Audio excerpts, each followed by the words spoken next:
Oh, tunarudi kwenye Muhenga hit song on a Friday. TGIF. Are you ready? Twende.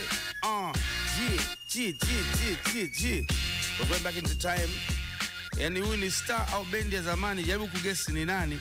Alizaliwa tarehe 20 Disemba 1956 mjini Memphis, Tennessee nchini Marekani. Tangu akiwa mdogo alipenda muziki wa soul na R&B, lakini alipendelea pia masomo ya saikolojia na muziki chuoni. Yani huyu jamaa kwa nondo pia.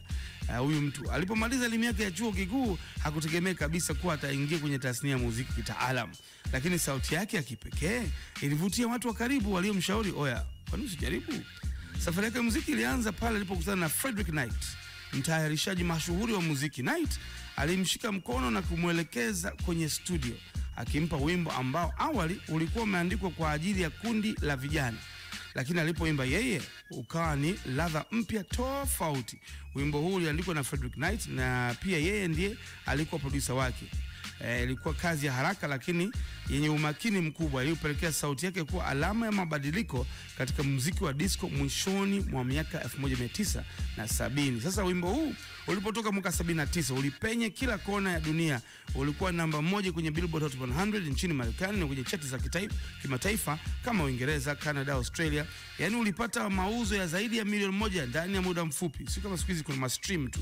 Pale unauza nakala. Na Anita akapata mialiko, mbona unasema nataja mtu, mingi ya maonyesho duniani. Akawa nemba disco kwa mwaka huu. Aliwaacha wapinzani wake wakishangaa jinsi jina jipya ilivyoweza kuteka soko kwa haraka. Alipewa mikataba ya ubalozi wa bidhaa na wimbo huu ulifanywa remix na kutumika kwenye matangazo ya biashara, sinema na vipindi vya television kwa miongo kadhaa.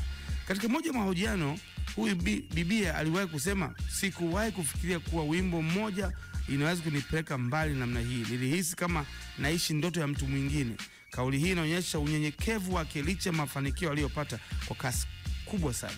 Afrika Mashariki ilimkubali kama sehemu ya kumbukumbu za muziki wa disco, ambapo wimbo wake ulipigwa sana kwenye disco za mtaa, redio na hata sherehe za familia. Mpaka leo bado unasikika kwenye mixtapes na matukio ya muziki wa zamani.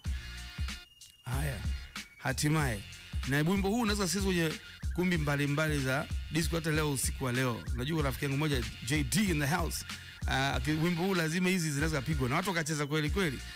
Wimbo unausikia, ushamjua ni nani? Yao anaitwa Anita Ward.